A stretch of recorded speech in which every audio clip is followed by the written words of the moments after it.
O belo hino da igreja, povos da terra, vinde escutai, sem dúvida capta o entusiasmo e o júbilo da plenitude do Evangelho sendo levada para o mundo inteiro. Nesse hino cantamos: anjos de glória cantam refrão.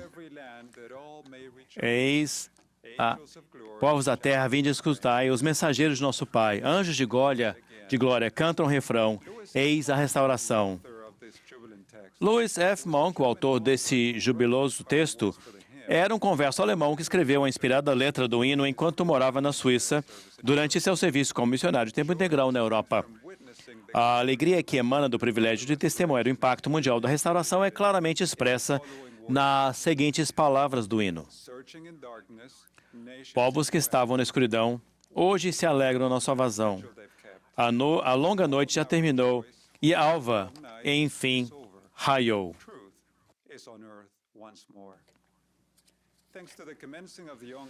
Graças ao início da restauração contínua, ocorrido há pouco mais de 200 anos, a verdade clara como a luz da plenitude do Evangelho brilha com resplendor por toda a terra.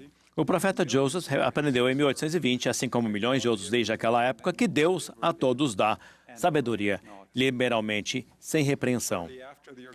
Pouco depois da organização da igreja nesta última dispensação, o Senhor falou a Joseph Smith e manifestou seu abundante amor por nós ao declarar: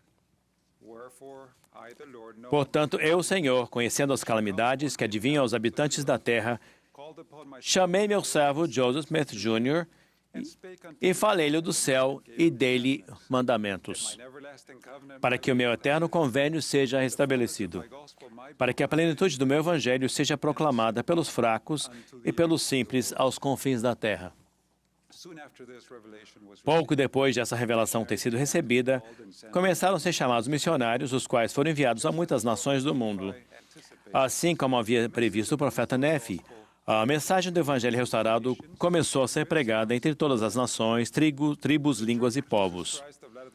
A Igreja de Jesus Cristo dos Santos dos Últimos Dias foi formalmente organizada em uma pequena cabana de toras de madeira no norte de Nova York, em 1830. Foram necessários 117 anos, até 1947, para que o número de membros da Igreja passasse de 6 membros iniciais a 1 milhão. Os missionários sempre foram um recurso usado pela Igreja desde o seu início. Eles viajaram das terras dos índios norte-americanos ao Canadá e, em 1837, saíram do continente norte-americano para a Inglaterra. Não muito tempo depois disso, trabalharam no continente europeu, indo também à Índia e à Oceania. O marco de 2 milhões de membros foi alcançado 16 anos depois, em 1963, e o de 3 milhões em 8 anos mais tarde. Ao destacar o rápido crescimento da igreja, o presidente Russell M. Nelson disse recentemente: hoje o trabalho do Senhor em a Igreja de Jesus Cristo dos Santos dos Últimos Dias está prosseguindo em ritmo acelerado. A igreja terá um futuro sem paralelos e sem precedentes. A restauração do Evangelho de Jesus Cristo em sua plenitude, a organização da Igreja viva do Senhor na Terra novamente e seu extraordinário crescimento desde essa época tornaram disponíveis as bênçãos do sacerdócio em toda a Terra. Convênios e ordenanças sagrados que nos unem a Deus e nos colocam no caminho do convênio claramente manifestam o poder da divindade. Ao participarmos dessas ordenanças sagradas em favor de pessoas vivas e falecidas, coligamos Israel nos 2 lados do véu e preparamos a terra para a segunda vinda do Salvador. Em abril de 1973, meus pais e eu viajamos da Argentina, nossa terra natal, para sermos selados no templo. Como não havia templos em toda a América Latina naquela época, viajamos quase 10 mil quilômetros de avião, tanto na ida quanto na volta, para sermos selados no templo de Salt Lake. Embora eu tivesse apenas 2 anos de idade na época e não me recordasse plenamente daquela experiência especial, 3 memórias bem vividas daquela viagem ficaram gravadas em minha mente desde aquela época. Primeiro, me lembro de ter sido colocado perto da janela do avião e de ter visto as nuvens brancas abaixo. Aquelas belas e radiantes nuvens perduram em minha mente como se fossem gigantes flocos de algodão. Outra imagem que ficou em minha mente foi a de personagens engraçados em parques de diversão na região de Los Angeles. Aqueles personagens são difíceis de esquecer. Mas de maior importância foi esta brilhante e inesquecível imagem. Lembro-me claramente de estar em uma sala sagrada do Templo de Salt Lake, onde são realizados selamentos de casais e famílias para esta vida e para toda a eternidade.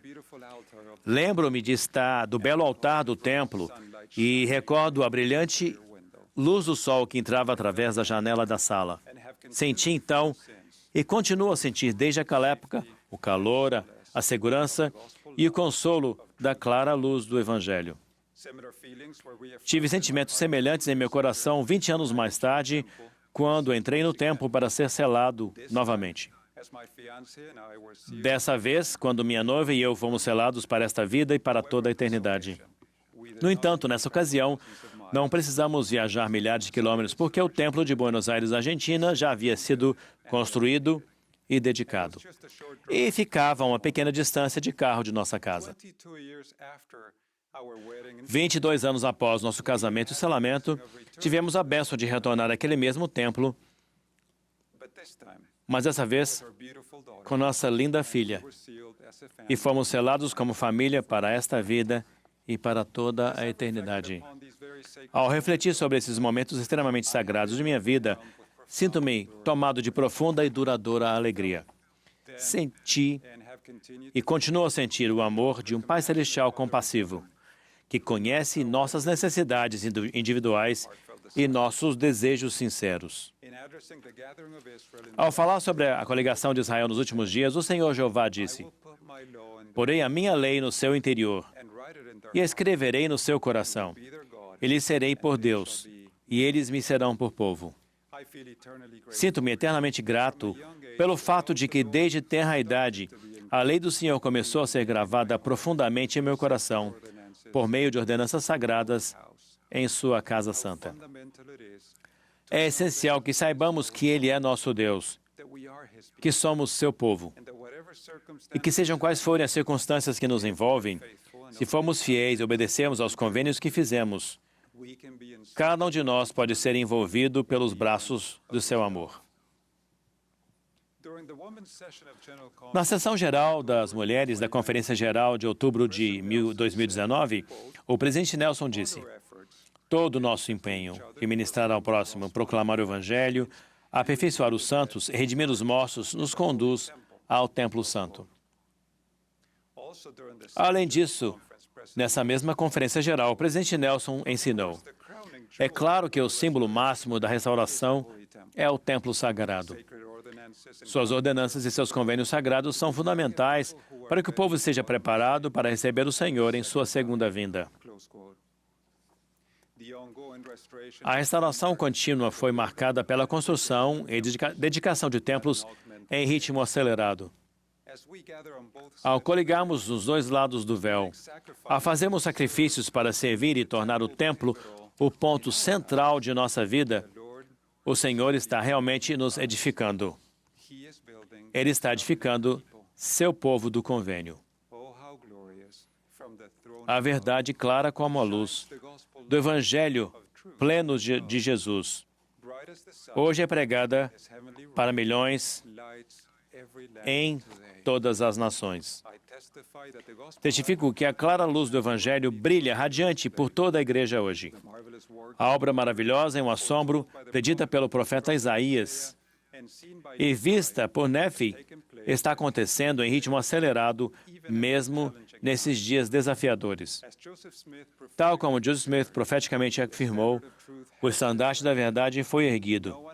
A mão do ímpio não conseguirá barrar o progresso da obra, até que os propósitos de Deus sejam cumpridos e o grande Jeová diga que o trabalho está terminado.